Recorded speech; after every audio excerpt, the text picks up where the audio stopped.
Yo, what is up? So I thought I'd do a video which I didn't actually expect to make. Uh, it's just literally come out of nowhere because it's something I found out really. So it's something I've sort of seen in the past, but not really this bad. To the point of where it's sort of put it on the brink of actually. This is NVIDIA I'm talking about, by the way. It's put it on the brink of it not really being playable for me, to be honest. If I was to use a certain option like the hardware RT, even on the 4090, but I'll get into that. So this is the AMD screenshot. So I'm not going to show any footage, but I am doing screenshots. And believe me, this is what's happening. So I've maxed it all out on the 9070 XT. You can see the 9800X3D. It's at the default clock speeds, and I'm literally having no issues whatsoever with the GPU usage. It's running absolutely fine.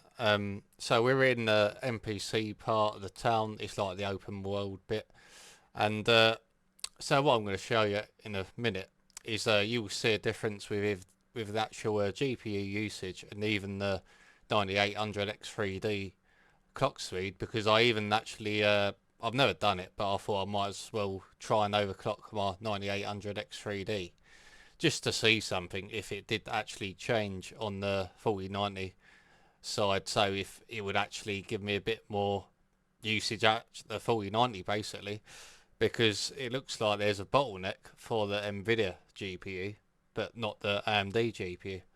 So I mean that is crazy to me. So it's something I've actually thought about in the past. Always had a feeling.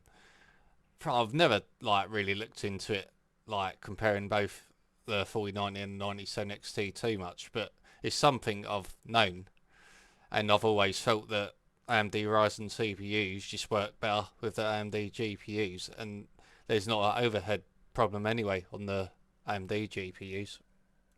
But on NVIDIA GPUs, there always seems to be certain issues in certain games. And as we can see here, look at that, 77% usage. And I'm barely getting, I mean, I'm literally under 60 FPS. So I'm using the very highest, like the global illumination. But as you can see, I was able to totally max it out anyway. So I'm even using the high for global illumination on the 97 XT, and I'm still getting the full whack out the 97 XT for the usage that I'm getting. So if I was just on AMD, I wouldn't have even known about this issue. So it just shows you that it just goes to show that definitely, I mean, there is an overhead issue on Nvidia. Without, there is no doubt in my mind there's an overhead issue, and it's not like it's like no one knows about it.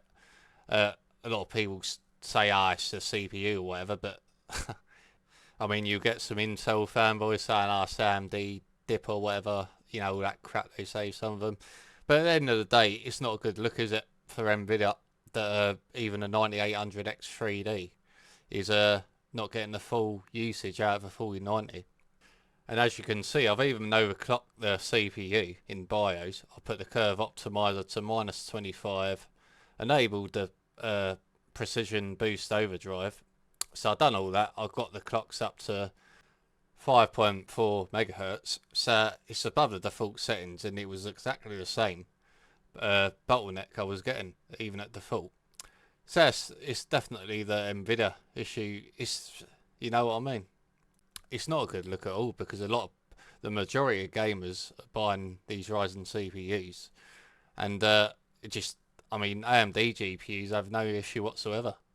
So yeah, so I mean, it's definitely something that it sort of worries me a bit going forward with Nvidia, because they need to fix this issue, this overhead issue they got, where certain games they're just not getting the most out of their hardware.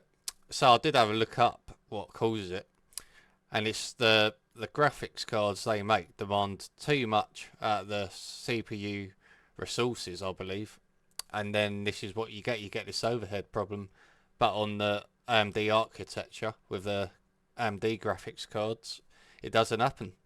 It just syncs a lot better. So yeah, I don't know. they need to fix it. They really do. I mean, I just find it laughable, really, that I've even overclocked my 9800 X3D, and I didn't on the AMD side, and yet I'm still getting more out of it. So it's quite laughable. But whatever. I mean, it's something that's what can you do about it? I mean, I just don't think it's a good look for NVIDIA going forward with it, because that is definitely a weakness with their graphics cards going forward. So I'm thinking now. I mean, you could get more powerful NVIDIA graphics card, but then you might not be getting the most out of it in certain games. So that just sort of confuses me a bit when they push all this ray tracing on people, yet they've got an overhead problem, and you need a CPU to help run it. So I think they need to fix that first before pushing all this ray tracing on people. And again, I literally wouldn't have known there was an issue until I went on my 4090 with this. And I mean, definitely I wouldn't recommend playing with hardware RT anyway, because there is stutters on the 97 XT, and it's the same on the NVIDIA, I believe. So I didn't run it for long, but there's definitely harder stutters. There's like traversal stutters when you go into new areas, so you get a smoother experience with it off anyway, and it doesn't look, I don't really see a difference anyway with it on too much. So generally I would say turn it off anyway, but it's just, I just can't believe it that I'm actually getting more FPS on the 97 XT in the same area. And to be fair, the FPS don't even go down much either. So that's what I found surprising. I mean, it's only a little bit. So I thought that would have took like 20 FPS off, I think. But it didn't. But yeah, it's definitely not smooth anyway. So I would say I would recommend turning it off. So that's it for me. Thanks for watching, and I'll see you in the next one.